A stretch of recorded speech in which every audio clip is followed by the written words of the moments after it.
Hello, Betty. Mrs. Cord. May I come in? Yes, of course. Excuse me, I have to finish packing these. I understand. I won't be long. Will you be leaving Peyton Place? Yes, in just a few hours. How is Stephen? As well as can be expected, I suppose. Does he despise me? I think he's just terribly hurt and bitter. No, I don't suppose it would be in his nature to realize that the pain he feels now is nothing. Well, nothing compared with the pain he would have felt if he'd found out the truth when he was just a child, or he'd had a chance to gain the reserve of strength it takes to tide him through it, and before he had you.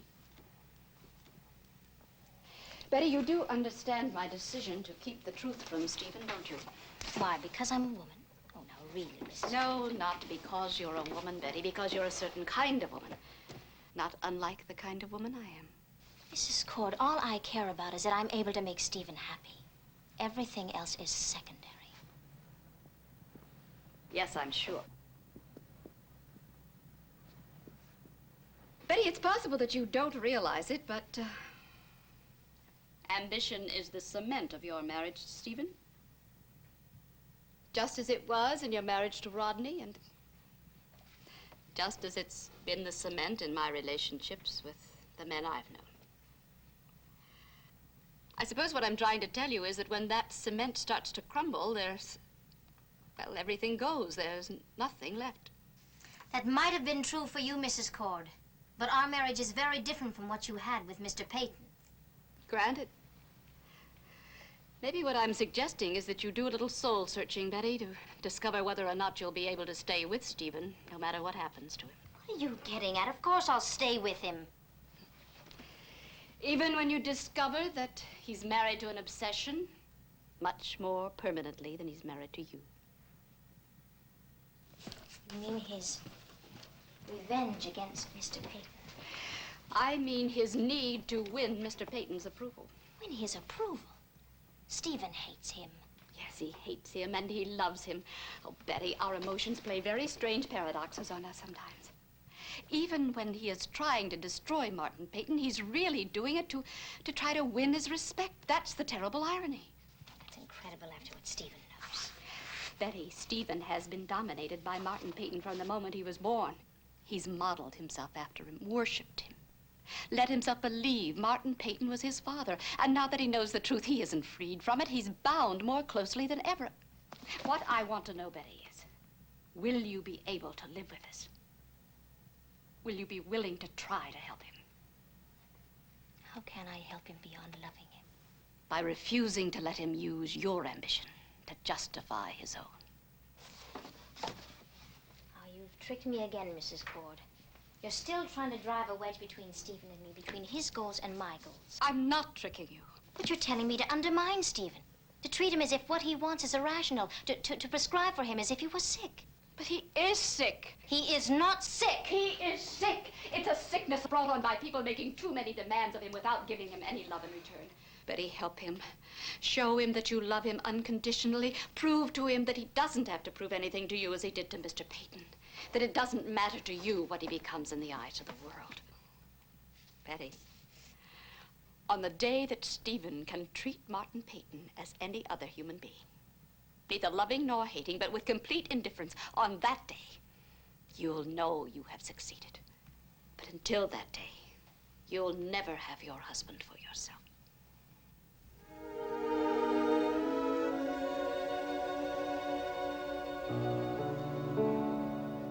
Mrs. Cord, thank you for coming and talking with me.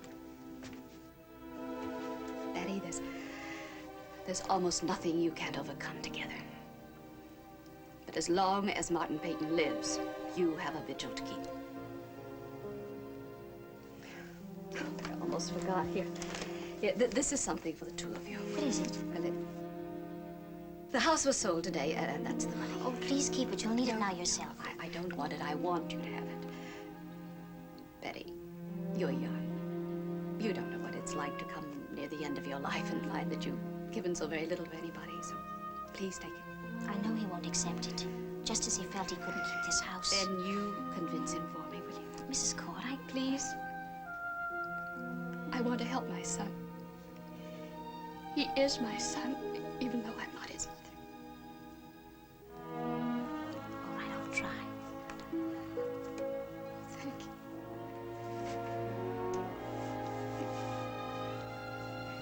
Goodbye.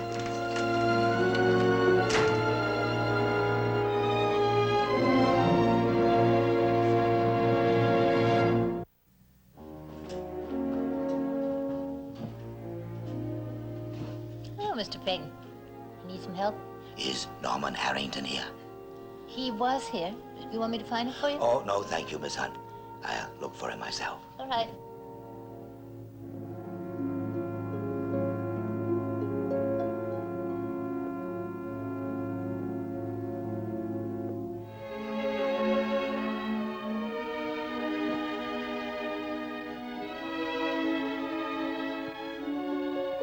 Norman. I'm busy, Grandfather. Where are you going, Norman? Somewhere where it's quiet.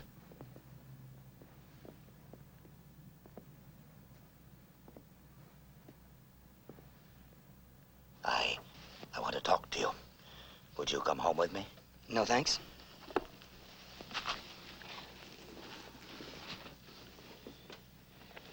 Then we can talk here.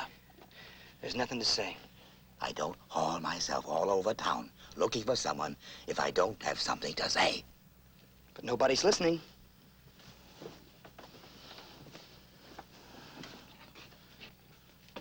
Norman, grow up.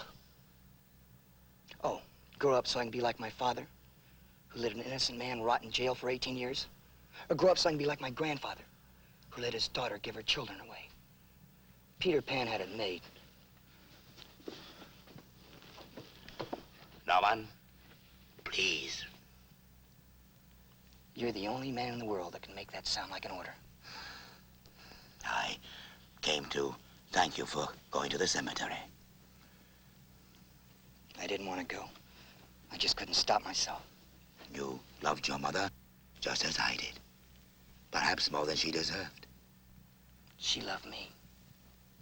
Why didn't you send her to a psychiatrist? Selfishness is a disease that psychiatrists find it difficult to cure, Norman. She was more than selfish. Yes, she was willful, destructive, and immoral. And what else? Mentally unbalanced?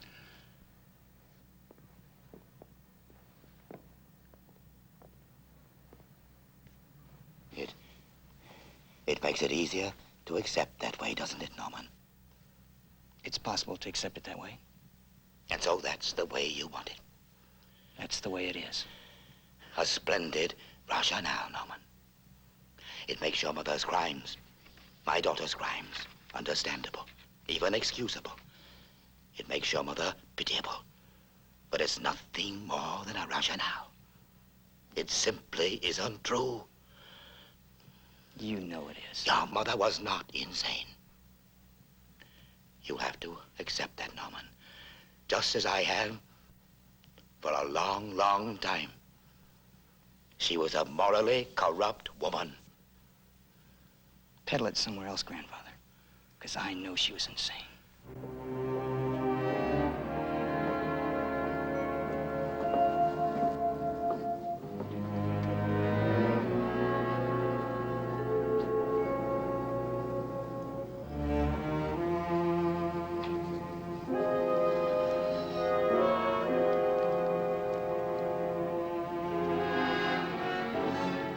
Man, you ought to be a little more careful about sneaking up on a guy's back like that.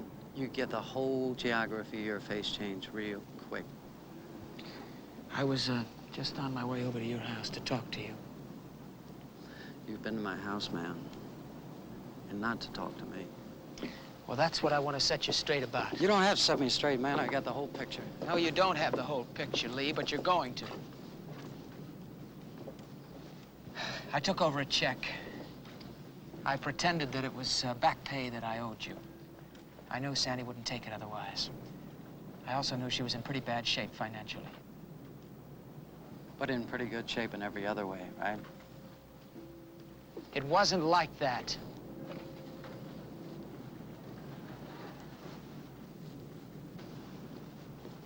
Allison was gone. I was down. I was way down. Well, so was Sandy. It just happened, that's all. It wasn't anybody's fault. You save it, bright boy. You know, I don't get you. I don't get you at all. You know, I've noticed that about you, bright boy, and you know why you don't get me? Because the hot water always works where you live. And a cockroach, man, that's something you studied in high school. Oh, please, please, don't give me that poor relation act. You know, you'd do fine if you thought about somebody other than yourself. You mean my sweet little wife, Sandy, man? I think about her all the time. I think about how she looks before she gets up in the morning, all kinds of funny, soft, and straggly looking. I think about the time she walked out on me, and then I think about the time she didn't, when she should have. And I think about how she always seems to fall for guys that she thinks are gentlemen. And I keep having to tell her over and over again, man, that there's just no such animal. I mean, there are just guys with dirty minds that wear clean shirts, and guys with dirty minds wear dirty shirts, that's all. No, that's not all. That's you. Let me tell you something, Mr. Gentleman. You get this through your head. Stay away from her. Stay a mile away from her, because if you don't, you're going to end up like Joe Chernak, only not near as quick. Don't go running to Daddy or Granddaddy with your little tail between your legs, boy. They can't do anything to me. Nobody can do anything to me now. They let me go, man. And I intend to stick around for a long, long time.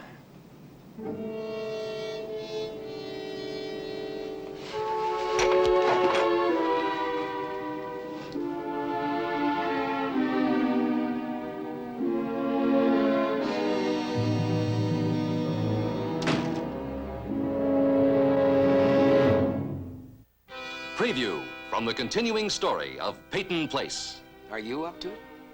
I don't know. Well, then I wouldn't take her into your home. Michael. Listen, Connie, it's something you have to want. All of you. Try to understand. I wish I could put my arms around you and love you for what you try to do, but I can't.